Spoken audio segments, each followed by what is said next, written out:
Hey, Chris, what's up?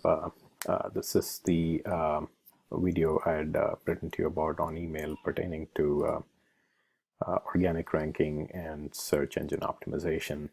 To begin with here, what I'm doing is I'm essentially looking at Google's keyword planner, and that's just to get an idea of, for your specific money terms, money keywords, what is the search volume looking like? And For the purposes of local ranking, I've kind of taken San Rafael as the city to search for.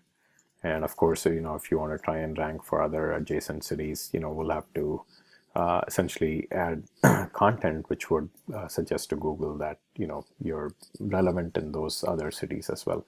I think by just saying San Francisco Bay Area, generally speaking, it's not going to help you rank for specific cities.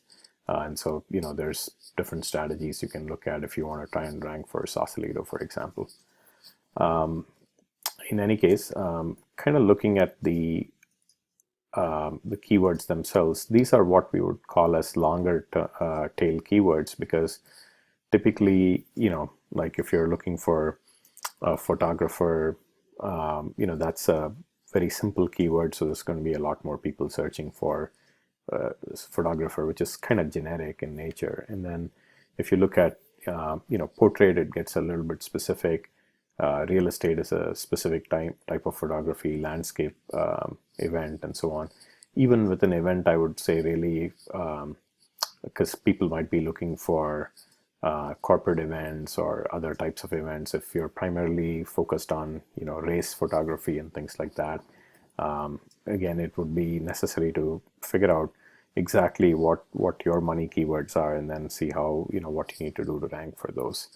I took a couple of your terms, like for example, pet photographer. I also added in cat photographer, dog photographer, because those are somewhat adjacent. And then if you're doing like pictures of the interiors of offices and things like that, I kind of added some of those other keywords. But as you can see here, even in just San Rafael, when you add all these up, there's over 100 people that are searching for primarily your money keywords. And then there's of course a lot of kind of alternative uses of the same keywords. So instead of photographer, if you say for photography, then there's of course there's more searches for that as well.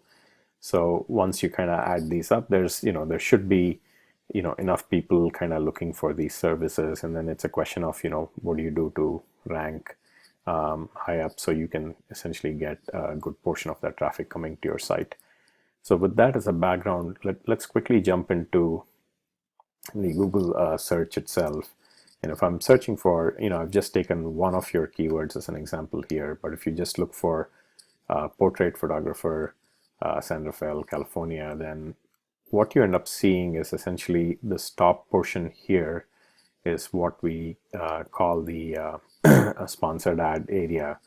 And Google will sometimes show up to 4 ads here, and these are based on people paying per click. And it's definitely, while you're waiting to get ranked, it's definitely not a bad idea to do some of this, because as you can see from this previous actually this doesn't tell you the suggested bid, but if you're looking for just photographer, it seems like the bid is $2.75. Obviously, wedding photography might be something that's more expensive to bid on, because also it's a higher ticket item in terms of what each sale is worth. So again, it gives you some idea about kind of photo studio, and there's just a few others. In any case, coming back here, this first section, of course, is the sponsored ad section, and then right below it is what we call as either the local map pack, or sometimes it's called the snack pack. And what that is basically 3 local listings that Google thinks are the most relevant, that it puts right up here. And it's the reason they do this is because it's very mobile friendly. So when somebody's looking for photographers from their mobile device, these 3 listings would fit really well within the screen of the mobile device. Right below it is what we call as the organic results, and typically on the first page you'll see 10 organic results. And sometimes you'll have direct service providers listed on top. Oftentimes, if there's directory listings and so on, like Yelp and Thumbtack, they will also end up taking some of that real estate, depending on how many how well a site is optimized. Like if a site is really well optimized, then you'd kind of see the top 3 people here in the map pack also showing up on the first page of the Google organic results. So you've got David Peters, Henley Photography, and Lynn Klein Photography here. And so as you can see, there's there's obviously David Peters being mentioned through Yelp here, which is great for him because he's getting that additional piece of real estate right there. And that's probably also giving him a few clicks and a lot of traffic. And then there's the Henley Photography also shows up right here on page 1, as you can see. And then this, of course, is David Peters' website also showing up. So he's basically getting essentially not just the map pack. He's got this Yelp listing, and then he's got his own website all showing up on page 1, right? Essentially giving him traffic. And then lastly, I think so this is the third company we saw up on the snack pack. They're being listed also again on the organic search results first page. So basically, when you look at that, typically when you see the 3 people on the map pack also showing up on the organic results, it means that their sites are reasonably well optimized in a hyper competitive market. They might all be spending a lot of money on SEO, but in a market like this, they might just rank high because they've done a little bit of SEO related work, but there's just not that many people they're competing against, or their remaining sites are just so poorly optimized that it doesn't matter, right? So with that kind of background, let's kind of look at your site, and just in terms of some comparisons. There's some low-hanging fruits that you can look at right away, which will, I think, start helping you even before you start thinking about SEO. Typically, what we like to do is the website itself, as long as it has a lot of good relevant content, it's possible for us to introduce all the necessary keywords within those content. So, for example, if the architecture page, instead of only having only showing the portfolio and basically just through a slider, it's just going through one picture after the other, and if I try to see what that picture is, it might be some office building, or it might be a Kaiser office building, or whatever. It doesn't really tell Google anything about the fact that you are a photographer and you took that picture. So it just looks at it and thinks, okay, this is a picture of a Kaiser office, right? So that's not helping you rank. So if this architecture page instead had a lot of information about the kind of photos you've taken, architectural photos you've taken, the buildings that you've photographed, and then it had the portfolio underneath that, or alongside that, that adds a lot more value in terms of the content being there for you to rank for, right? So those are some low-hanging fruits that you can easily start looking at, and that'll help you quite a bit. Also, like when I look at your site's title, it just has your name and photography. It doesn't really say anything about San Rafael or where you're trying to rank for. So there's a few, like the title, the site description, some of the headings on your pages, some of the content. We need all these things to be not only relevant for the work you're doing, but for where you're doing it. And it's a combination of those two aspects that make the content ready.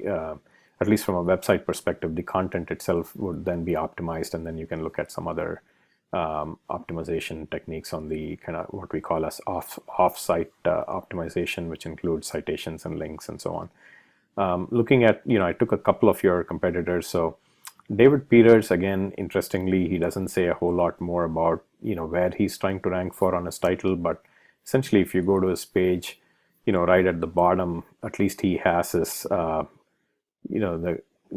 name of the company, the address, and the phone number and everything listed right there. So you can see that San Rafael shows up here, and photography is here. So in terms of keyword, you're kind of looking at it and saying, okay, there's photography, there's San Rafael. So, maybe David Peters has something to do with photography in San Rafael, right? Whereas if I go to your site, for example, it's impossible for me to find out, through your site where it is that you're, trying to rank for. And it might be buried somewhere, but, when I look through it quickly, I definitely can't see, anything that suggests, the address and the phone number and so on. So firstly, again, in terms of low hanging fruits, right? Like if there's no call to action, it's, if I have to find this link, here to send you an email, and that's the only way I can get in touch with you, you've got to have, your site has to have call to actions all over the place. So it's easy. There's contact forms. People can go and fill in information and click submit.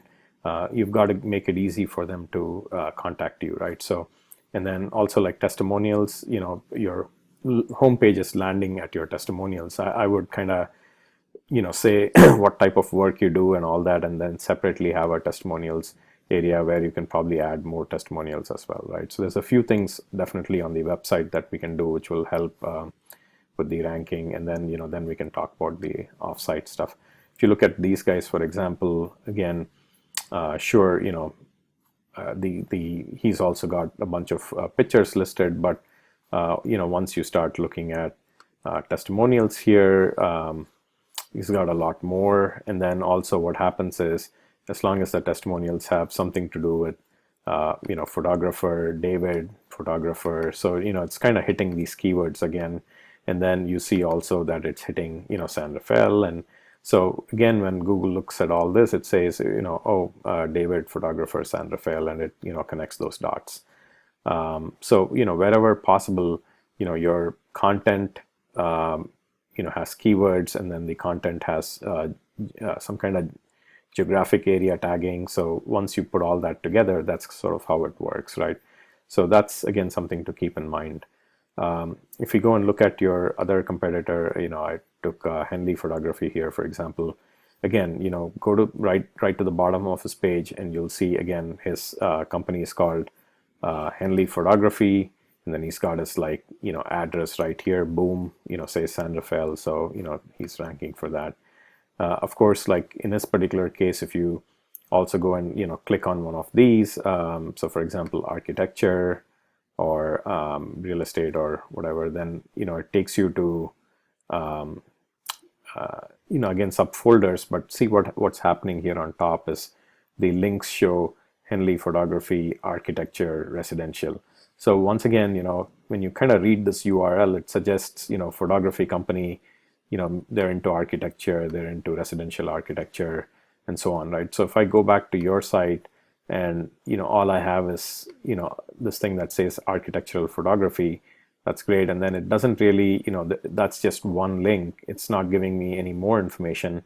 And if I try to right click and save one of these images, the title of this image is Kaiser DC Interiors 2. So it doesn't necessarily tell me it's a picture you've taken, or it's not talking about photography or the service you're offering. In this particular case, if he's he's got all these folders, which allows him to so each of these is a different URL or link on his site, and so he's just got so many or more of these links that it's easy for him to they'll look at it and say, oh, architecture commercial, architecture residential, and then you go back and pull something else, and let's say real estate, and then all of a sudden there's just not just real estate, but there's then you go into all these other subfolders again, and so you just see a lot more kind of information. So when they're looking at this, it's just so many more URLs and links being created in the website. It just gives it more power, because each time Google tries to read one of these links, it tries to decide what that's about, and it says, oh my gosh, here's another link with real estate, and oh, there's another one here, and so these guys must be really doing something with real estate, right? So that's just kind of strategies in terms of how do you organize your website that gives you more power. I'm going to do this as a two-part video because there's just so much I wanted to cover. So this is kind of part one, and I'm going to send you the I'll finish this link and then I'll send you one right after.